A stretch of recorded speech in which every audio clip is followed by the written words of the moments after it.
On today's episode of the podcast, we've asked our guest, screenwriter Stewart Schill, to share the 5 films from 1993 that he thinks are worth a 2020 nomination this year for Best Screenplay.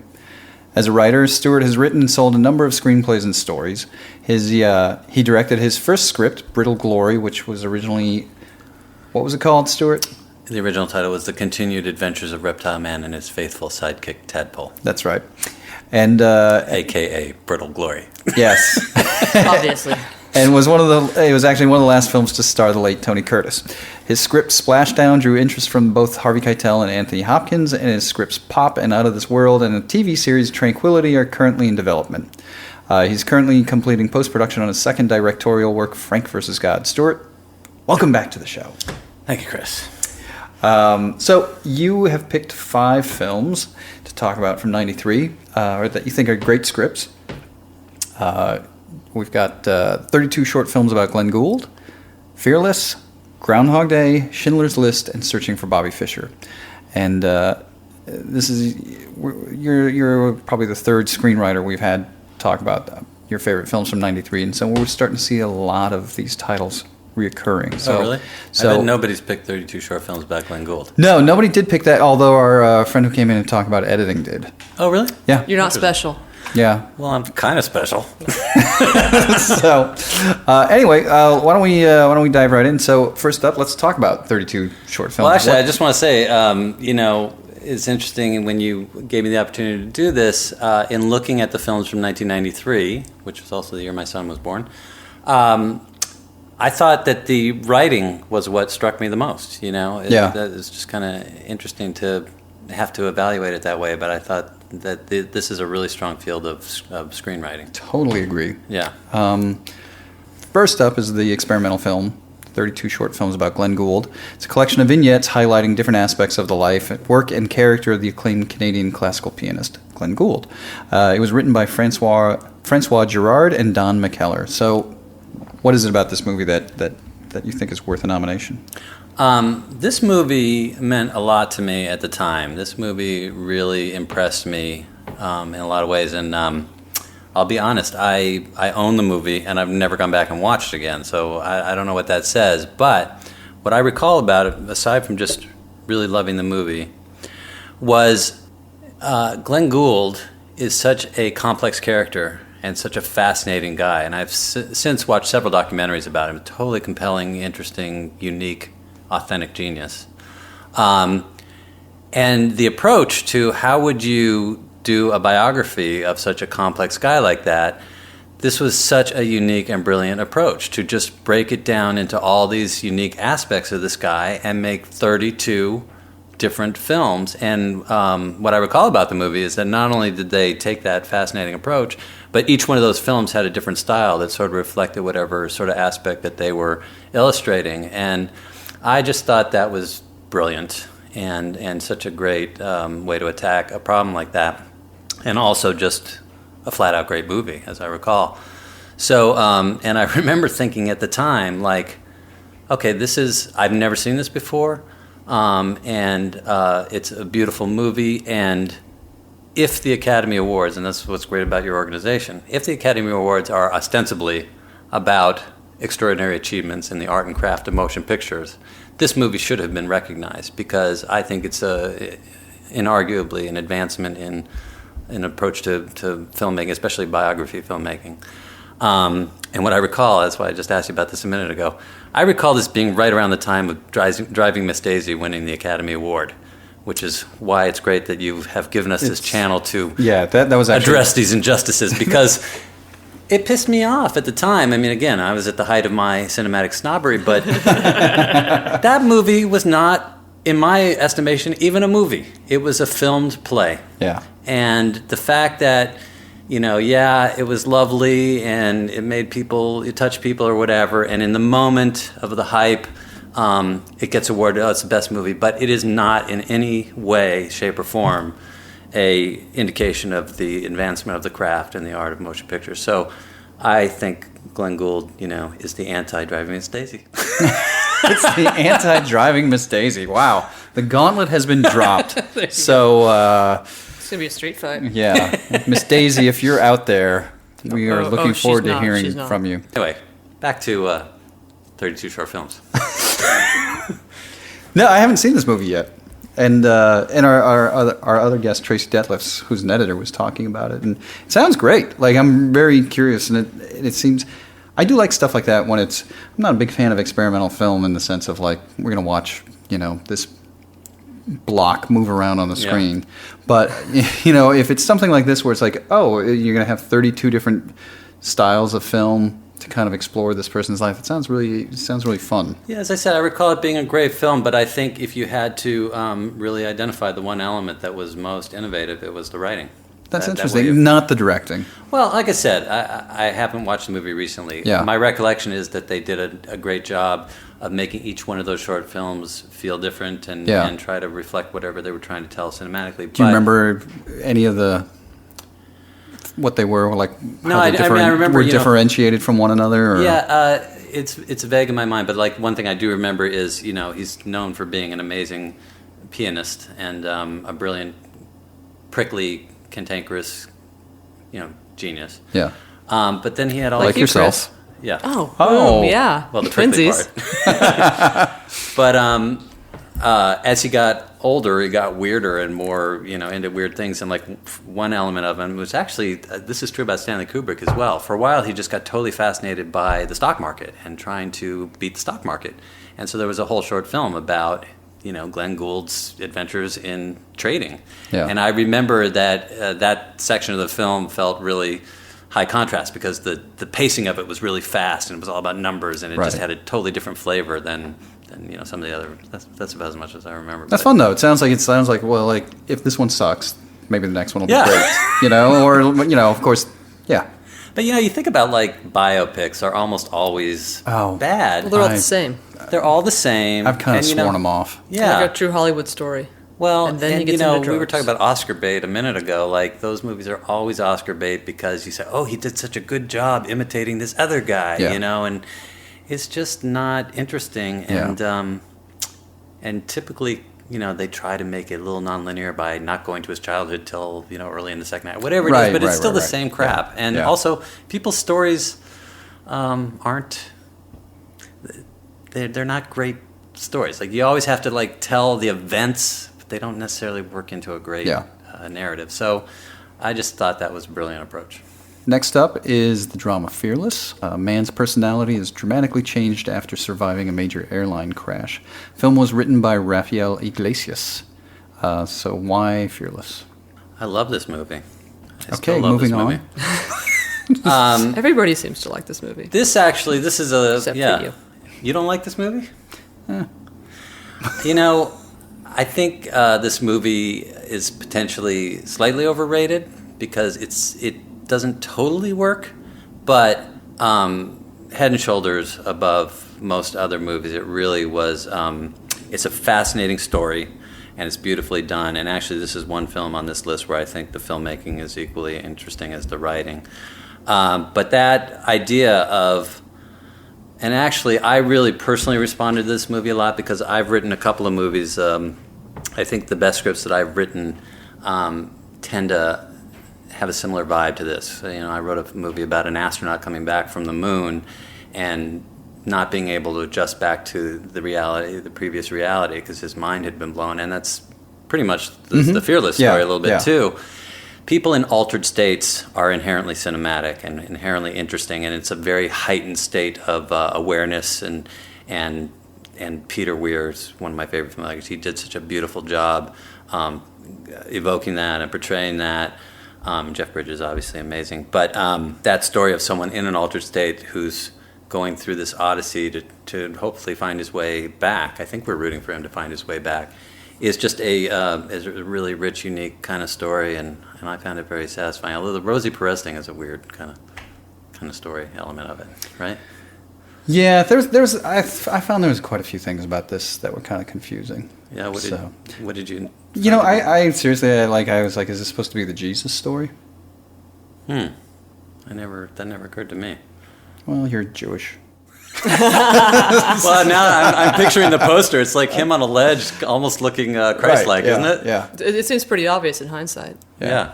I saw the movie 20 years ago. I remember liking it. I don't remember much about it. Yeah.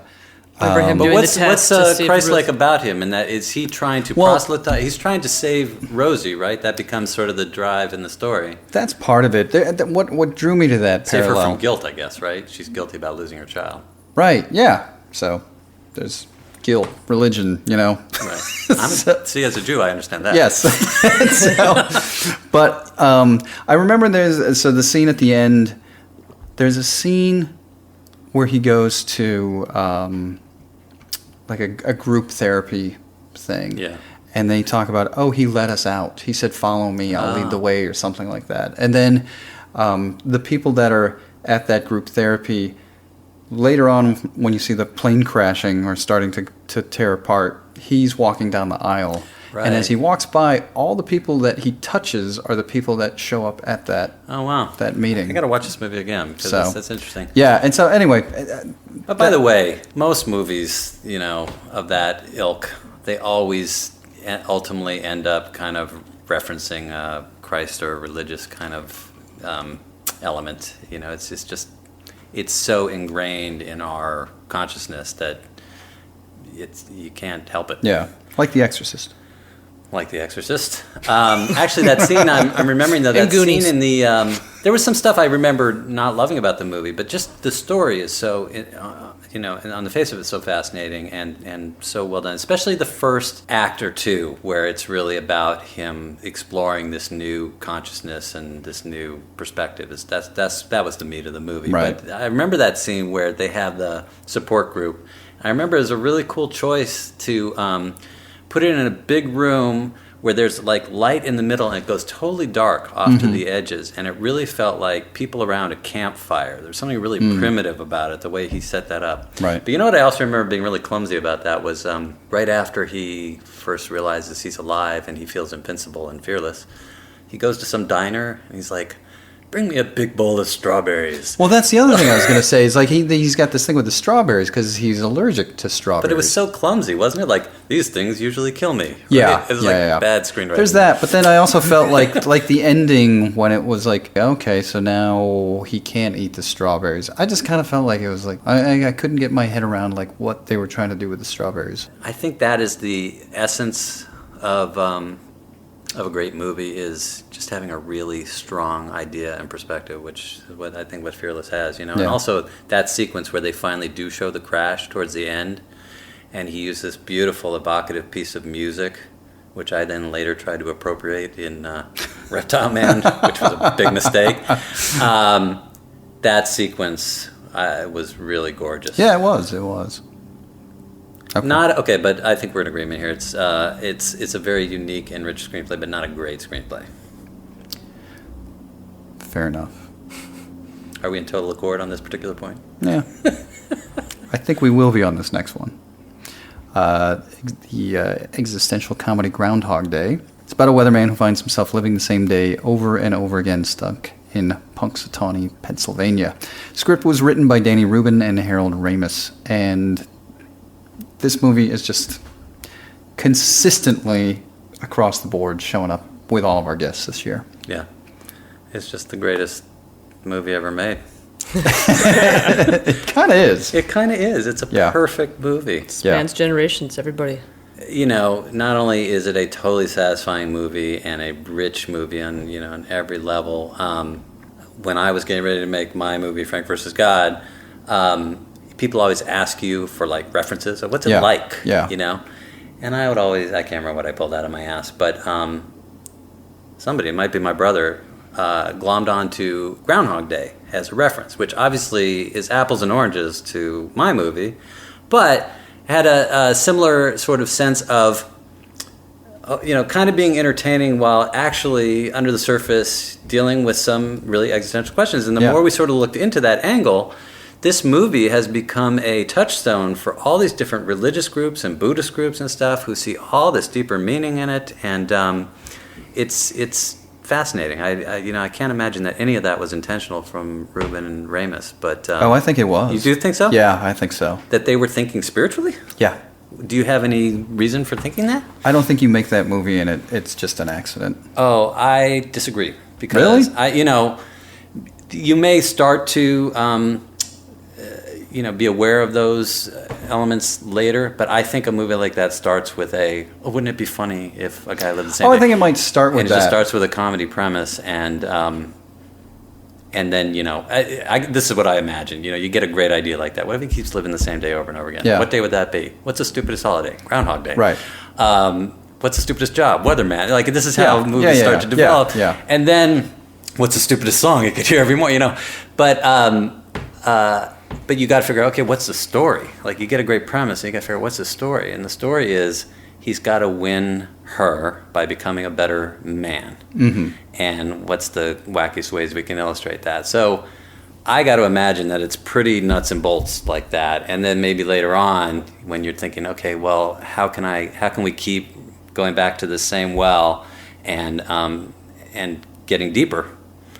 Maybe at some point you start to think like, well, if you really, what does it mean to be a good man? What does it mean? Well, that's what I was going to say. Is I think that is the essence of that type of philosophy. That it's like, if you had to live the same day over and over and over, what would that do to you? Yeah. And that's a very philosophical question. That's not just like a funny movie premise. Yeah, and also the idea that, our first instinct would be to indulge and, right. Go become a heathen. And then ultimately, what is important? Yeah, well, and it's not story. until he realizes he can't die that it's like, oh, well, now I guess I should do something good. Yeah. With what I'm doing here, and he starts to save that's such a great scene where he tries to save the old homeless guy that takes him to the hospital and feeds him soup, and it's like that's all about becoming a better person, and it's but not only that, totally Buddhist film. It is. It's just an interesting question. Maybe you can get Harold Ramis to come on the podcast and tell them how aware they were of that when they were doing it. But Harold, if you're out there and you're listening, I'm pretty sure you are. Give us a call. I could text him. Okay. I would listen to hours of podcasts of him talking about Groundhog Day. I mean, it really is. It's just such a perfect, beautiful movie. And the one thing that that always strikes me about this movie, just on a really practical level, is what a great movie production-wise, because you're basically shooting the same scenes over and same locations, same actors. I bet their production schedule was like 3 weeks or something. Right. You know what I mean? Change it up a bit. Yeah.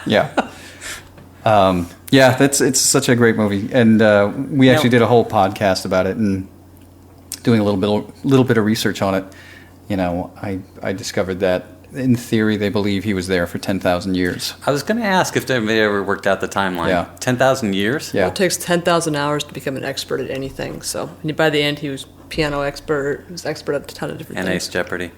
Yeah. Wow. So then, that's a fascinating reality, because then once he finally did sort of conquer it, has civilization ended, or what? That's the sequel. It's an interesting question too. I mean, especially in how it relates to your podcast. That why is a movie like that is just acknowledged and definitely time tested to be one of the greatest movies ever made? Why are those movies never recognized by the Academy? I think first of all, comedy obviously is for some reason like looked down on when it comes to. Why is that when we all know that comedy is the hardest thing? But was it considered a great movie when it came out? I think that is what the 2020s are about. Like, all these years later, it becomes this great movie, where at the time, it probably wasn't recognized. I don't think it was. I mean, it certainly wasn't. It got great reviews. It wasn't it did acknowledged. well. I know when I saw it, I was like, holy shit, this movie's fantastic. And, but it's that thing where it's like, I think if it looks effortless. I tell you what I think it is, actually. I think that we go to the movies to laugh, cry, get scared, or feel romantic, or excited, whatever. The basic primal emotions. And for some reason, laughing is very public and very enjoyable, but generally leaves you when you walk out of the theater.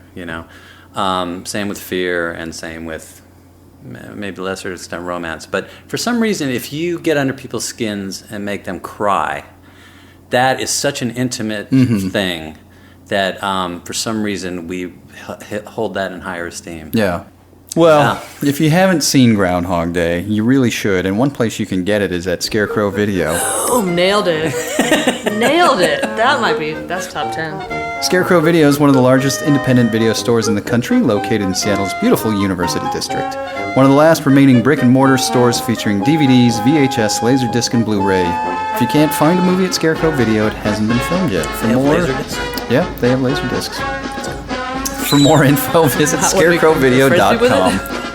And the Grand Illusion Theater, located in a converted dentist's office. The Grand Illusion is Seattle's classiest, weirdest, and completely volunteer-operated cinema, screening the world's finest art house, foreign, and revival films. Located in the University District, right across from the Jack in the Box. For more info, visit grandillusioncinema.org. You know what we're going to be looking at the Grand Illusion come December? Is this where you have the 2020 screens? No, it's not. Well, it is. Yeah. But we're going to be watching Schindler's List, which is on your list. Yeah. Yeah. Schindler's List is set in Poland during World War II. Oscar Schindler gradually becomes concerned for his Jewish workforce after witnessing their persecution by the Nazis. Script was written by Stephen Zaillian. Stewart? Well, Stephen Zaillian had a great year, didn't he? Yeah. To be honest, this was the last film I put on my list of great screenplays from 1993. I don't... Ooh, controversial. Yeah, I don't mean to be controversial, but I don't know if I remember this or consider this as a great film. It's an important film in the same way that Lincoln was an important film and a laudable film. But, and, you know, we can arm wrestle about this. I am not a huge Spielberg fan.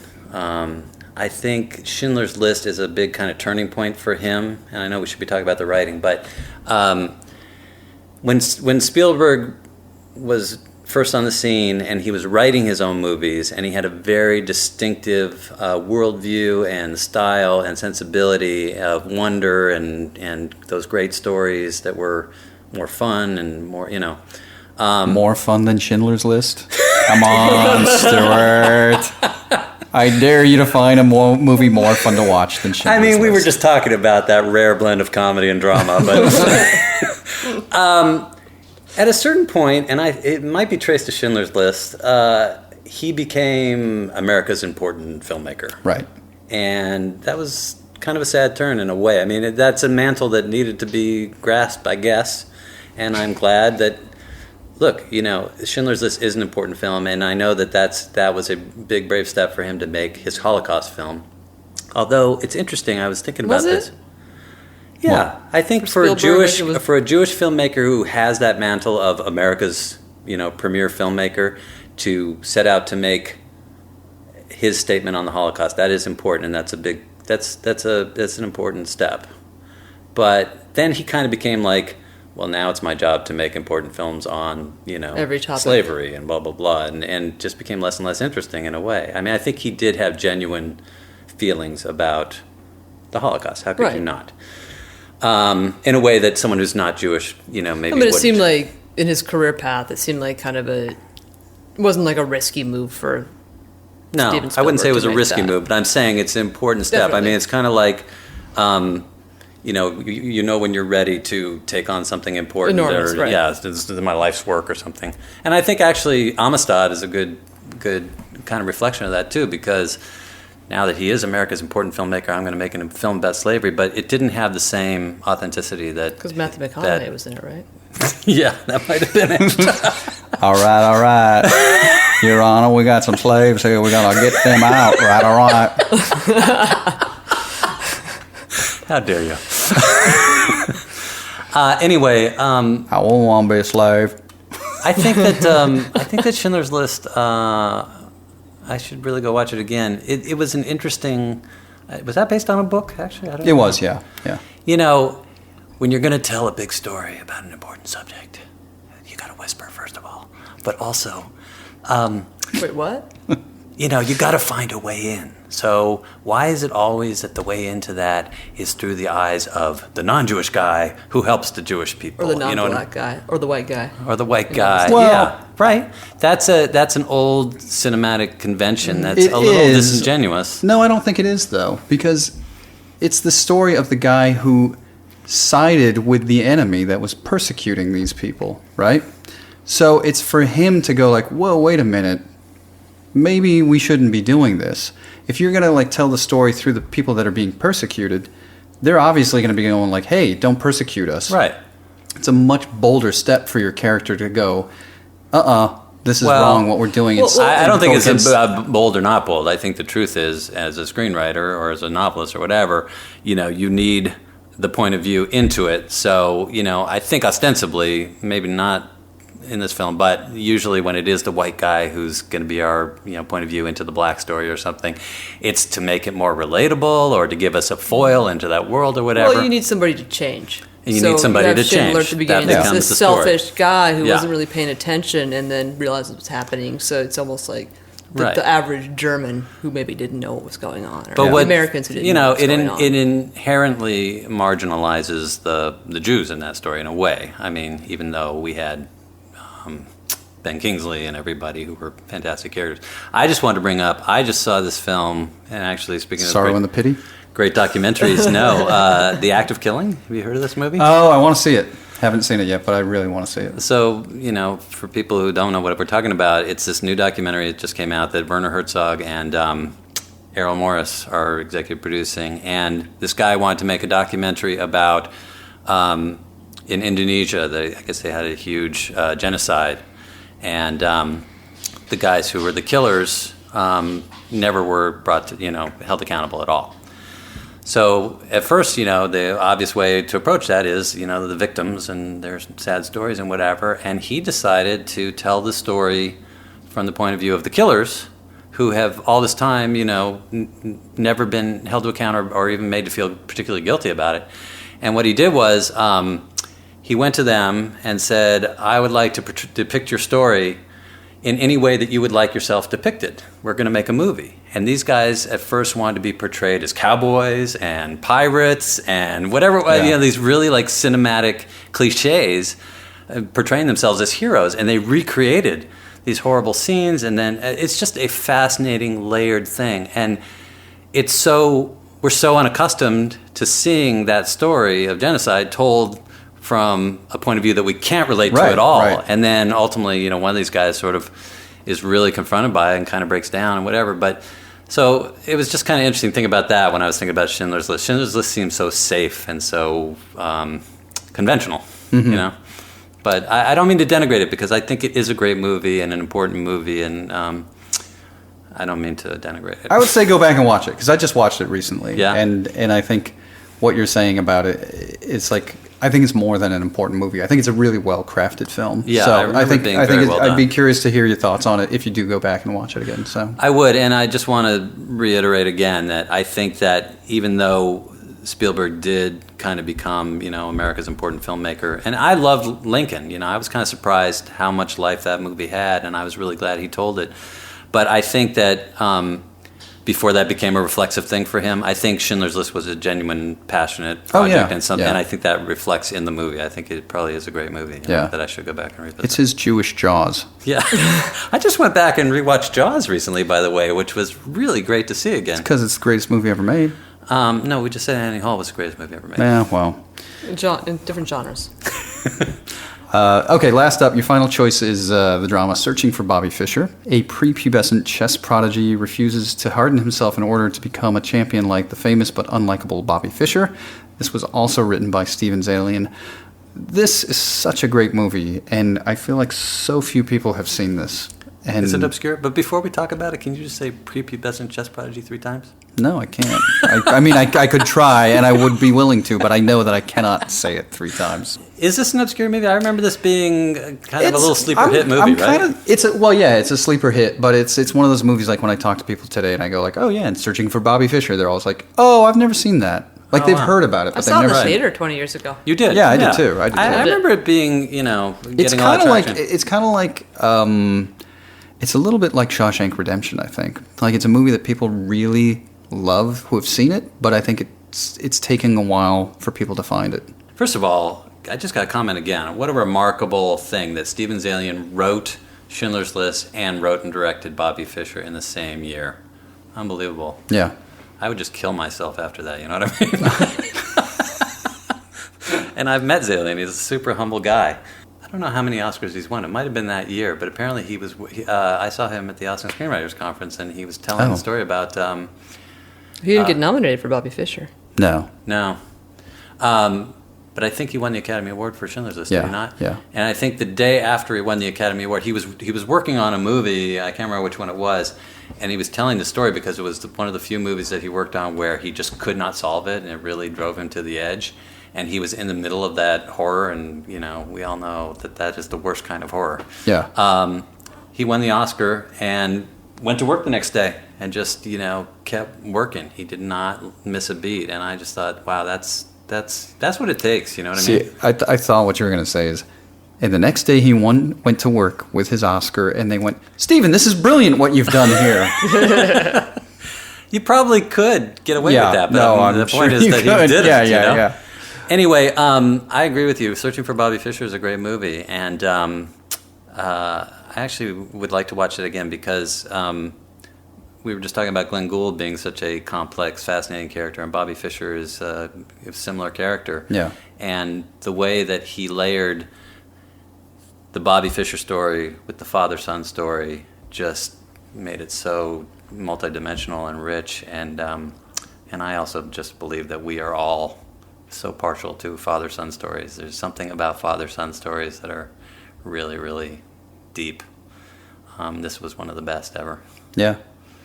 I like this movie a lot. Well, it's the second movie we agree. Well, maybe we've agreed on. We've agreed on a few of these, I think. But no, there's something about, and I have to say, I'm not a big sucker for the father-son story in general. Well, do you agree with me? What? About father-son stories having a special kind of resonance? I like them, yeah. Yeah, I think that I think this one was really it's one of the done. few that's like non-gendered, like men and women both like get sucked in. Anyway, we don't need to argue about that. But that said, I mean, I think that is what's beautiful about this film is that seeing Joe Mantegna just absolutely sort of beaming because his son is so good at something that he's got this great line in the movie where he's like, he's better at this than I have ever been at anything in my life. And it's like, I don't have kids, but I mean, I think that is sort of the thing we all kind of like. Well, also the for. flip side of that too, which is pushing your kid to be right, to do something that. Well, at first he wasn't that into his kid playing chess, if I remember. Yeah, but I remember that he really ends up kind of pushing him because it's so important to him, and that sort of weird dynamic with your children that they are an extension of you, and that can be a good thing and a bad thing. Well, you got a kid. What are you pushing him in to do? Get a job. No, actually, it's my son, who was born in 1993. Yeah. I started taking him to the movies when he was 3 years old. This is a funny story, but the very first movie that I took him to in a theater that he sat through the whole thing and seemed to enjoy was Tommy Boy, starring Chris Farley. Oh. Was that disappointing to you? No, it was great. Oh my God, that was a huge day. It's like, I can take my son to the movies now. That was a big deal. Right. And anyway, cut to a couple years later. I guess. Your movie would be Searching for Tommy Boy. Searching for Tommy Boy. Well, no. So I met Chris Farley at a party sometime later, and I was like, "Oh my God, Chris Farley! I just got to tell you, the first movie my son ever watched was Tommy Boy, and he loved it. He was 3 years old." And Farley was like, "Okay." I was like, maybe that sounds a little insulting. And he was dead 2 weeks later. But that's what killed him. Wow, Stewart, 3-year-old. Yeah, it might have been my fault. But oh my God, don't you think it was interesting though the way he layered in the Bobby Fischer story, just the father-son story itself would be totally satisfying. Right. But adding that other element totally elevated it. It's like one extra dimension creates 5 other dimensions. This really made it a bigger movie. And I've thought about that movie from time to time. And it's interesting to talk about Steven Zaillian having this amazing banner year. And I think he's directed 2 or 3 other movies since, but few and far between. Oh, yeah. And to lesser success. Yep. I don't think I've seen any of his other films. Yeah, he did that civil action. He did Clear and Present Danger was the next screenplay he wrote. No, but I'm talking about as a director. Oh, as a director? Yeah. Well, here's the thing that I'm trying to say, which is that... All the King's Men. All the King's Men, which An episode of Criminal Justice. Oh, really? Yeah. Which was kind of All the King's Men was a little bit of a disaster. But anyway, my point is that Searching for Bobby Fischer was, I think, his debut as a director. Yeah. And really well directed. The guy, if he was just a director bursting on the scene, he would be working. Right. But the fact that he also wrote Schindler's List and he was really valuable as an editor automatically marginalizes him as a director. Right.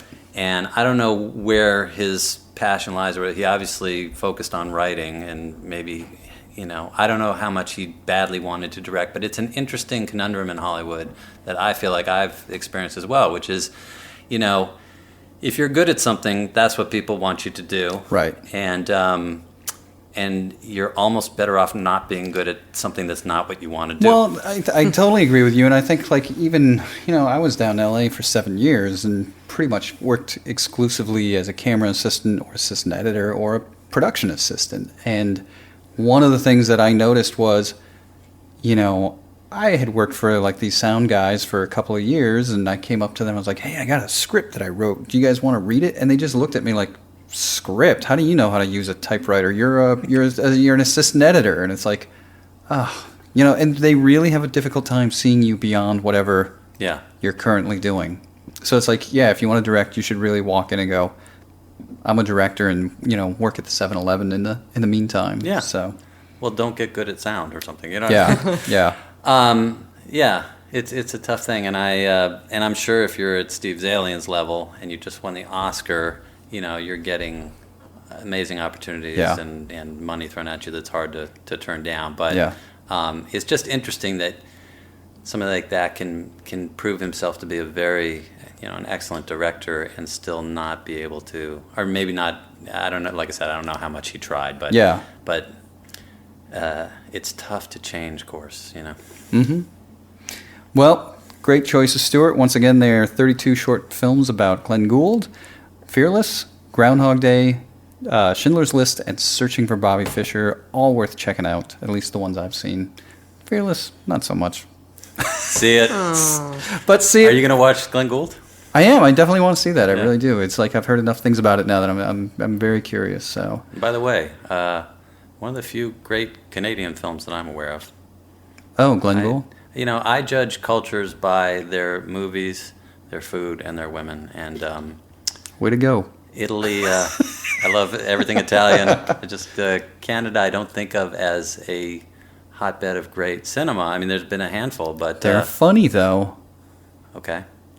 They are. Anyway, they're just a shout out to Canada. They made 32 shorts about there you go. Canada, if you're listening. Is Harold Ramis Yeah, Canadian? a lot of great Canadians, yes, but they don't make Canadian films. They came here. Right, to make good films. I should stop talking now. Goodbye. Stuart, if anybody wants to send you a nasty note, my email you're not on Twitter, so they'll have to search for you otherwise. We'll put your address on the .ca. podcast. Once again, I'd like to thank our sponsors today, Scarecrow Video and the Grand Illusion Cinema. If you're a movie lover and would like to support us, you can subscribe to the 2020 Film Club. Your annual subscription gets you into 10 of our monthly for your consideration screenings here in Seattle. That was almost as hard to say as prepubescent. And a ticket to our annual ceremony in February. It's over $100 value for only $40. To enroll, just visit us at 2020awards.org and look for the subscriber link. Until next time, remember, it's never too late to start thinking about the past. Prepubescent chest prodigy.